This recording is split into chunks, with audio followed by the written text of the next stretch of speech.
Okay, so today we have Morrissey and Oh Well, I'll Never Learn.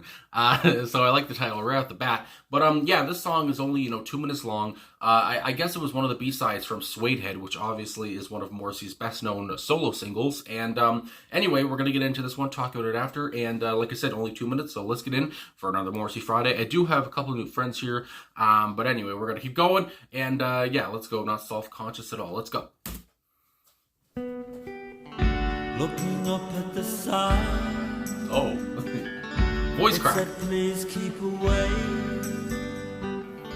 And so when I ran, you see, I'll never learn. I'll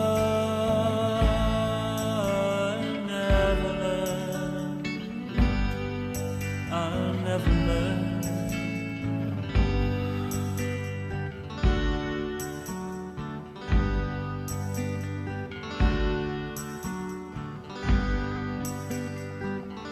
Chapter 1 again. Here I go again.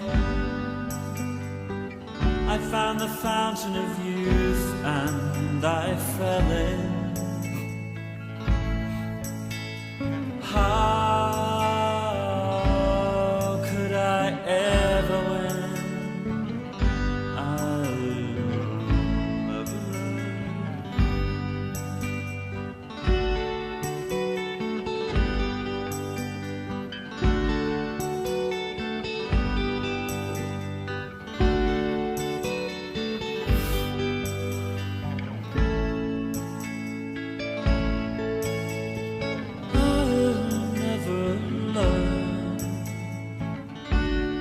I'll never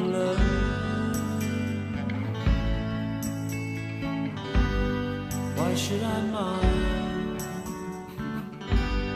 Why should I care? I'll never learn. I'll never learn.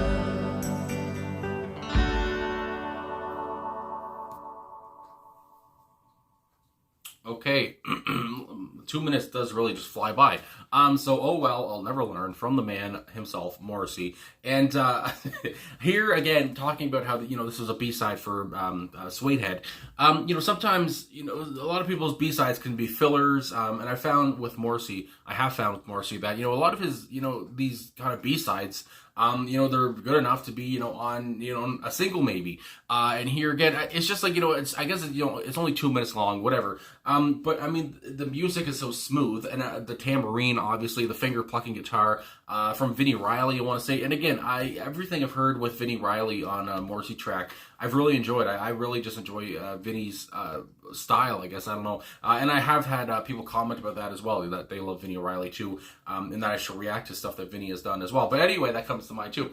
But yeah, I just really enjoy his style, and like I said, his sound here was obviously unnoticeable. No, noticeable, yes. Anyway, and still early in the morning here, I'm trying to wake up. But yeah, and then Morrissey's voice, obviously, as well. So fantastical, you might say. It's very, I mean, how he starts off when he starts off the song. Let me just see these lyrics one more time, because I want to, get it right here. When he says, looking up at the sign, I didn't know if he said sun or sign, because I wasn't looking at the lyrics. I was looking at the video, which obviously had a bunch of Morrissey pictures. Anyway, but looking up at the sign and how his voice cracks on sign, almost kind of gives me some kind of vibes of like Michael Stipe from REM, who can crack his voice sometimes, and it just sounds fucking beautiful. Anyway, and again, these lyrics, I mean, there's not too many lyrics here. Again, it's only a 2-minute track. And again, the music is so laid back, it's so low key and everything, and that, like I said, the tambourine really stands out, and everything's just not overbearing at all. It's just really focused on Morrissey's kind of elevated vocals. But yeah, and it's just like these lyrics though, this for how,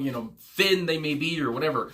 It's just, again, it harkens back to what Morrissey has talked about before. I get, feelings from what he's said in many songs, where he talks about unrequited love. He talks about, being alone forever, whatever. And that he just accepts that, and, but I get, the same vibes from that, from other songs, many other Morrissey songs, or, come back when I listen to this, where he just talks about, I guess I'll just read some of the lyrics because again, they're not, there's not too many going on. My dog just sneezed, bless you. Anyway, looking up at the sign, I said, please keep away. And so in I ran. So, I mean, there you go.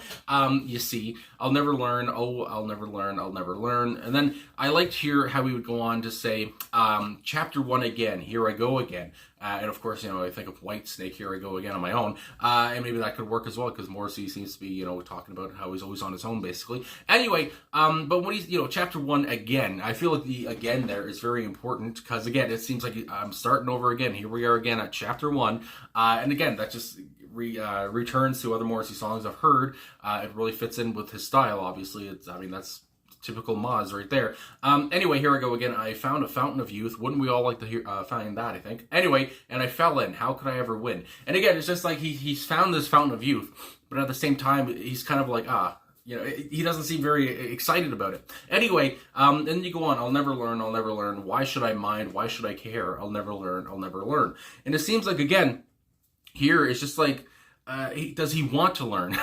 Does he want, because, again, you're talking about, the sign that said keep away, so it's just like, well, I'll go right in, whatever, because who cares? In the end, it's all the same, whether I obey this or disobey the sign. And again, there's that futile feeling that I get with this whole song. And again, I get this all, from just a 2-minute Morrissey track here that, was, again, B-side, whatever. But again, I say again a lot, my God. But it has a lot of feeling and a lot of emotion to it, obviously. And like I said, Morrissey's vocals are just, like I said, elevated, and they're just smooth. And, like I said, the crack in there off the top was beautiful. And he seems so kind of sullen. He seems so kind of downtrodden in this one. He seems kind of down and sad. That really comes across in his vocal delivery. And I just really, this song for being a 2-minute little track, I thought it was very nice. I thought it was very good. And also, I did talk about Vinny and obviously Morrissey on the track here, but I want to see who else is on the track here for the musicians, of course. So yes, Vinny on guitar, Stephen Street on bass, and Andrew Parisi on drums. And again, I always talk about Andrew Parisi and Stephen Street. Again, this was from, as it says here, on Passions Just Like Mine, a great Morrissey site that I like to go to. Anyway, it says this song was very likely written in the interim between the end of the Smiths and the beginning of Morrissey's solo career. It was probably done around, obviously the Viva Hate sessions between October and December 1987. And again, I just like to hear that information, read that information, because I guess I just like that kind of statistical, whatever info. Anyway, or not maybe statistical, but just to know that info. But yeah, it's a little nice ghost of a song, really. And it was just very good. So again, it's a 2-minute track. I don't have really much else to say other than I enjoyed it for what it was. And, Morrissey, again, just showing his typical views and being, again, kind of down and kind of sad and just saying, I'll never learn, but at the same time, I don't really care either way. It seems like it's all, it's just going to end how it always ends anyway for me, which is, again, kind of a sad view, but that's what I get. I guess that's all I'm going to say for the song, but I did want to say, one last thing before I go at the end, if anyone's still watching. Obviously, last week, people in my comments, a lot of people talked about and told me that Morrissey, because again, on Morrissey Central, my God, I don't know. I've heard people say that his nephew runs it. I've heard people say obviously he puts stuff on it, and that it's just for me it's weird to think Morrissey watches my videos or knows about my videos, whatever, my reactions. But I guess that's what it is. Anyway, and obviously my reaction from last week of The Father Who Must Be Killed was shared on Morrissey Central, and like I've had that happen before with other videos too that were shared there. And again, I just really appreciate that. Obviously that video as well from last week, got over 1,000 views, which is good for me. Maybe over 2,000 now. My God. Anyway, it's just nice to see. And also one more thing as well. I do know there's morrisseysolo.com where, it's like a forum thing, whatever, and they talk about, things that are shared there or whatever. I don't really know how it all works, but I just saw. And obviously there, I've seen that site before where people have commented on, my videos being shared there. And most of the time, people are not very nice. And I did see people talk about how one person who got many upvotes talking about how it's kind of narcissistic to do a reaction, which I don't really understand. I don't know. I don't get any money from this. It all goes to the copyright owners. It all goes to whoever Morrissey is licensed by or whatever. And whoever I listen to. I mean, I don't get any money. I mean, my God, I just do this as a hobby, as a thing to, listen to new music. Anyway, and I just want to say, I also thank you to the people who said that, you do a great job, Nick, whatever. And I mean, it feels, it does feel kind of narcissistic to me to say that. To just be like, well, everyone says you do a good job. But I mean, at the end of the day, I mean, I really appreciate all the support, like I always say, and I, to see that people say, all those, don't listen to those people, we love you, whatever. It really is nice. I mean, I really do appreciate that. And, yeah, I just love to react. I mean, I've been reacting to Morrissey for God knows how long now. And, I mean, it's just part of me now, I guess. So anyway, thanks for all the support. And like I said, thanks for the love. And thanks for telling me about that again, because it's just cool to see that my videos are getting out there, my reactions. Because again, it's just a reaction. I mean, my God, I'm not doing too much here. I just love listening to music and dissecting it and talking to other people on the internet. And that's, I mean, as deep as it really goes. So anyway, thanks for watching. Thanks for liking, subscribing, commenting, all this stuff. Really appreciate all the support, whether you like it or you hate it, whatever. I really appreciate every view and like and even to dislike. I don't really care. Anyway, thanks again. And I'll be seeing you next week. My goodness gracious. Have a good one wherever you are. My gosh.